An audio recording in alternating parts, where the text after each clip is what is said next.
Podcast.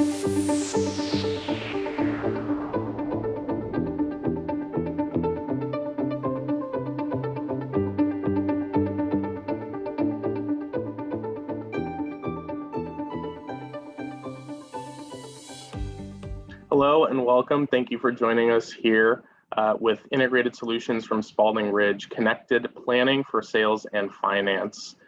This is a part of the Elevate21 conference, teleconference with Spaulding Ridge. We're really happy to have you join us here today. So just a quick background on Spaulding Ridge.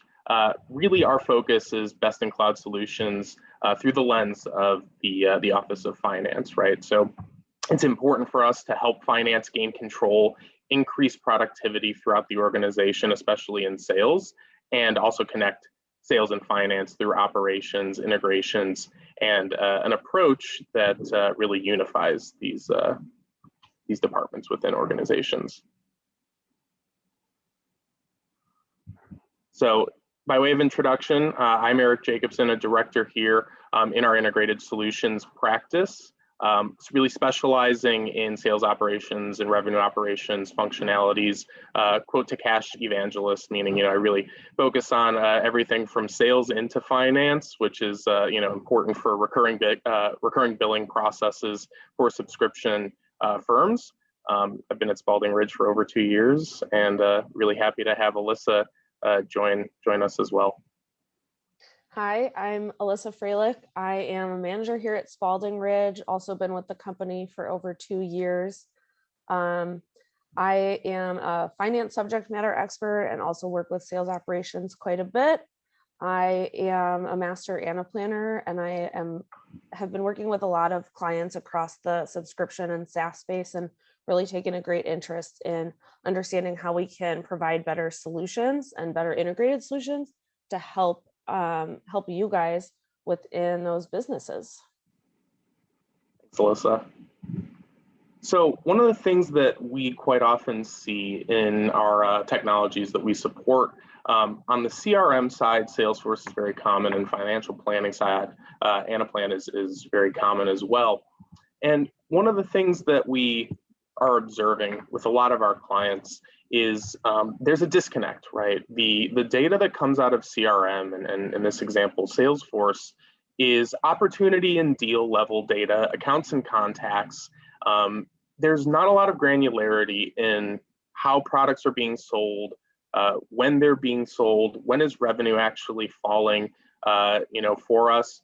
The pipeline is sometimes viewed by finance as kind of garbage in, right? So what am I supposed to do with the data that comes out of Salesforce or another CRM so that I can do some of this planning is often not well established, right? So Alyssa, I'm sure you see this all the time, right? For clients who are trying to set up and do some connected planning. What do you hear in terms of the kind of the thoughts on, data coming out of a CRM? Yeah, and a lot of times it does come down to us thinking that we're playing with garbage, and we hear a lot of clients saying that the opportunity level data doesn't actually give us everything that we need in order to plan and forecast accurately. We see this really impacting a lot of our different forecast statements, specifically the revenue recognition and the cash flow, and we know that these are really, really important financial statements and forecasts that we're going to be making looking forward and planning into the future. So the solution that we want to provide to folks today is really to utilize some more granular data in order to help us plan better. Yeah, and that's a great segue into the solution that Spaulding Ridge is going to demonstrate today here. Involves some enhancements, to really truly connect CRM data into financial planning. We need a few things.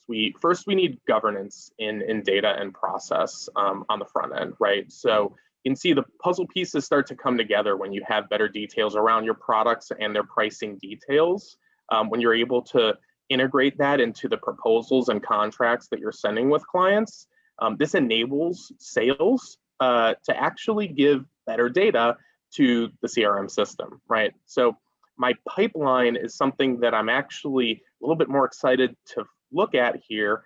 And finance really comes into play to help in these processes. One of the things that they'll do on the CRM platform or an FP&A is actually do some analysis of the deal, right? And approve to make sure that we're at good margins, we're offering good discounts. So obviously there's some great benefits here to start integrating sales and finance on the front end.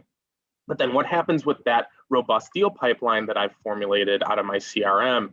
I'll pass back to you, Alyssa. I think that this is where things kind of get exciting, right? Yeah. When we're able to get this more robust data, this more detailed, more granular level data out of our CRM system, we can actually forecast more accurately using that data.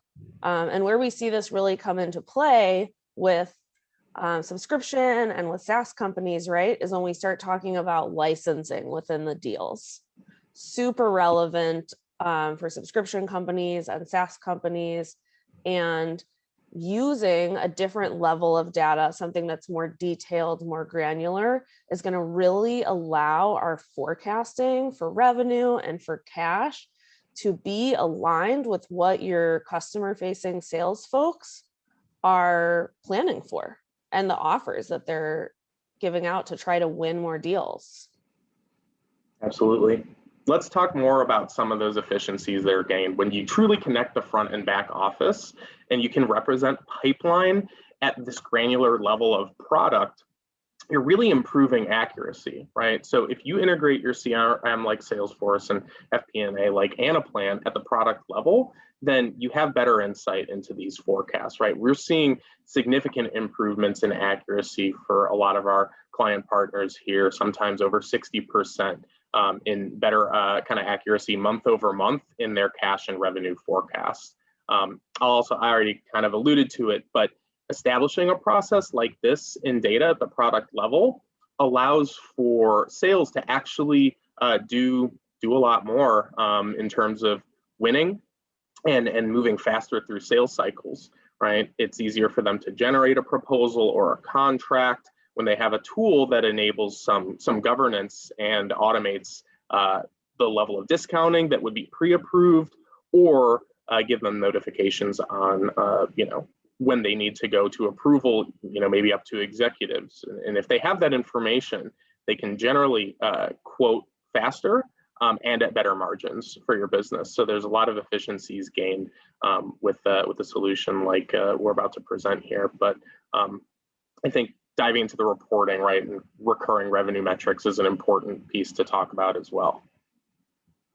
Yeah, and as we think about the reporting and what our revenue forecast is going to look like, these pieces are so relevant to many different groups across the business. When we talk about the accuracy, getting more accurate and aligned with our sales teams and our revenue forecasts and our cash flow forecasts, this is going to impact many activities across the business. We're going to see this impacting capacity planning, sales forecasting, and we're going to, specifically with our recurring revenue, we're going to be able to more robustly plan for renewals, utilizing churn and upsell in a more granular way.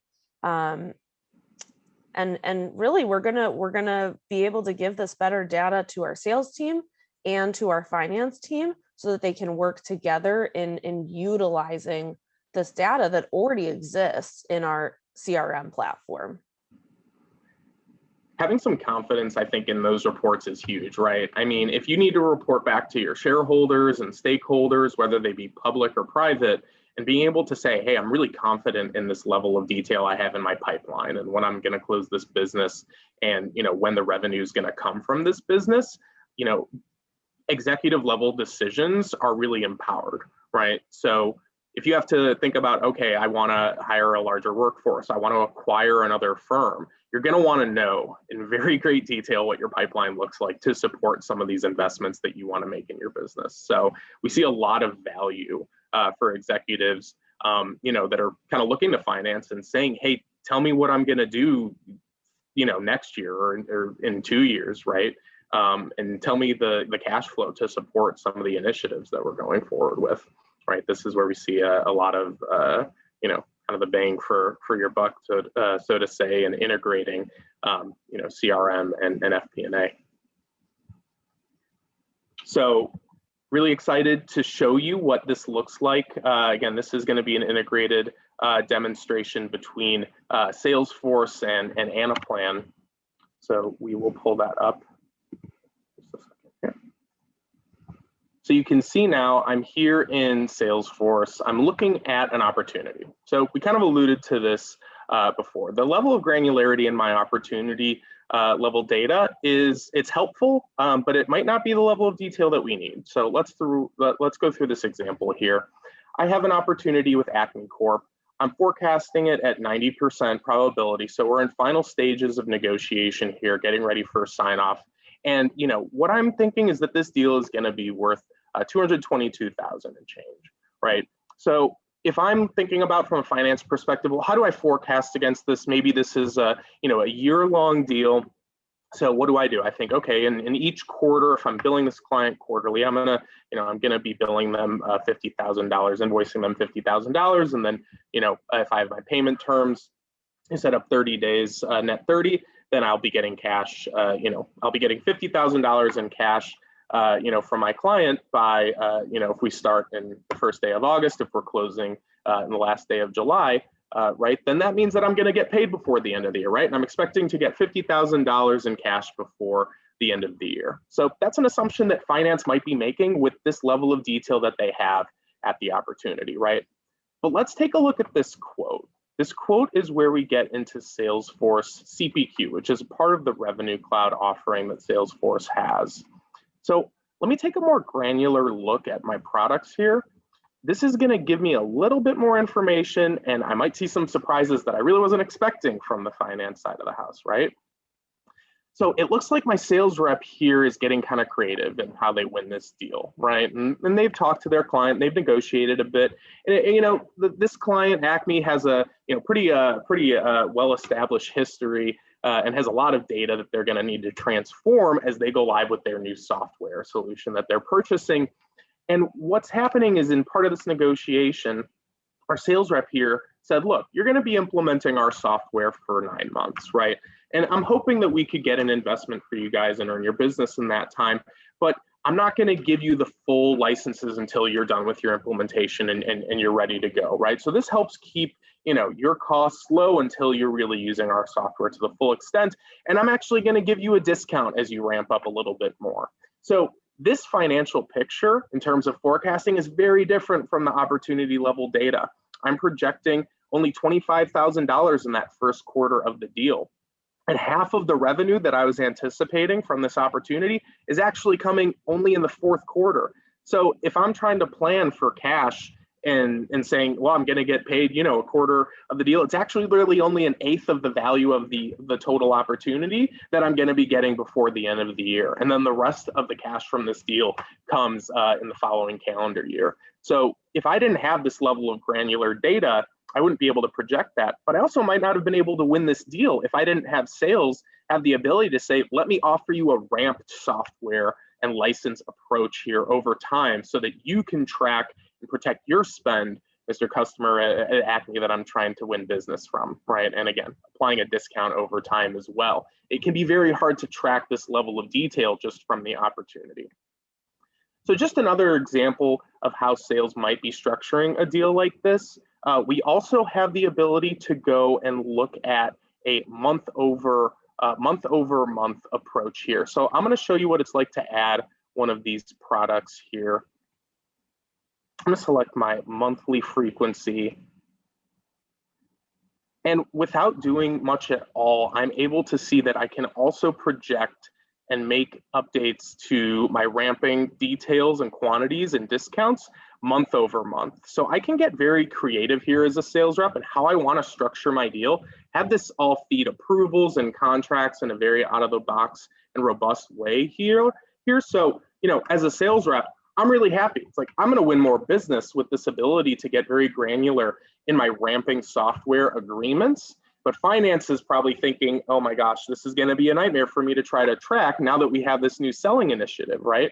So I'm going to actually go ahead and take a perspective from the financial planning side from Anaplan here. And Alyssa, I would love to see what this data, when we actually pull the product level data into an FP&A solution, what that looks like, because I have a feeling finance might actually like this this new selling initiative with sales. So I'll let you take the screen here. Now that we have an understanding of what this granular data looks like in Salesforce CPQ or in our CRM system, as our sales folks are being very creative in how to win deals and how to assign a ramping to their potential contracts and to their clients in order to make the deals more robust, we want to take a look at what this is really going to look like in our financial forecasting. As your sales teams are assigning ramping of something like licenses to assist them in winning of more deals, we want this data to feed directly into the financial forecast to allow for this additional detail and a higher level of accuracy. This is going to allow, as we've already mentioned, teams across finance, revenue, and sales to be more detailed in their connected planning with one another and really look at some of this data together and view the forecasts coming from the more granular data, looking forward and allowing us to make better business decisions. Now, this data that we're going to be looking at within Anaplan is coming directly from Salesforce via a MuleSoft integration, and it's going to be the same data source that Eric was just sharing with us within Salesforce. At a high level, when we come into our landing page here in Anaplan, and we take a look at one of our customers, Dunder Mifflin, we're able to see a snapshot of our customer status. The bottom half of the page here, where we can see our product summary and our spread across the different types of subscriptions, will sync as we're looking through our different customers. So as an executive or as someone on the leadership team, I can really come in here and get a very quick snapshot of what's happening with each of my customers across different types of subscription, across different types of closed won versus open detail deals. And we can really dive into this data a little bit more to understand how we can visualize this from a financial forecasting perspective. We see these status cards on the right that are really going to highlight how many opportunities we have in progress versus how many closed won deals we haven't started. So we know these two deals are up and coming. So maybe we want to take a look at what the financial forecasts for these deals look like. As we transition to our opportunity management page here, we're able to see a lot of data at one time. We have, first glance, we have our revenue recognition schedule, and we can really get a visual for what this ramping looks like using the CPQ data month over month. So let's take a look at one of these deals. And we can see on the right here, we can see our ramping phase that's associated with this. So this particular deal has 4 different rampings associated with it, and you can see the dollar amounts get spread across time. We really want to highlight on this screen which deals are closed and which are still open. So the deals that we've applied the coloring to are really going to be our closed deals that we can analyze, and the ones that don't have the coloring are our open deals that are over 50%. So we can really take a look into what our financial forecast is going to look like. As we look through our different opportunities, we can also see a lot of different data very quickly coming from Salesforce around where we're at with this deal. We can see the payment schedule, we can see terms, we can see the product type. Really gonna highlight the different key information pieces of the deal. We know from many solutions that we've implemented at previous clients that they're tracking this revenue recognition schedule, as we've mentioned, at a much higher level, such as by a combination of geo or product type or category, and they're really not using this ramping schedule to forecast at this level of granularity, allowing for this extra accurate detail. Now, we also want to understand that within the revenue recognition schedule, that's not the only piece that we care about from financial planning, right? There's different forecasts that we want to look at. And something that's really important to a lot of our financial planning teams is, when are we really going to see this cash come in, and how is this going to impact my business? So we can take a look here at what the cash flow schedule is really going to look like. Now, as Eric mentioned in the demo, within Salesforce CPQ, sales reps can elect to have a payment schedule of annual versus quarterly versus monthly, and they really have the flexibility to choose whichever is best for the customer and for the contract. And using this ramping data, the CPQ level data, we're going to see a much more accurate, much more detailed level of data come through in our payment schedule and our cash flow schedule as well.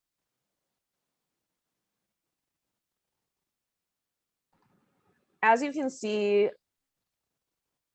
looking at some of these charts at the bottom, with our revenue recognition chart over time, you can really visualize at an all company level or individually by customer how this ramping schedule is really going to impact your revenue across time. We do see a drop off in May of 2022. And this is really because this is the point at which we start forecasting renewals, inclusive of churn, as well as upsell.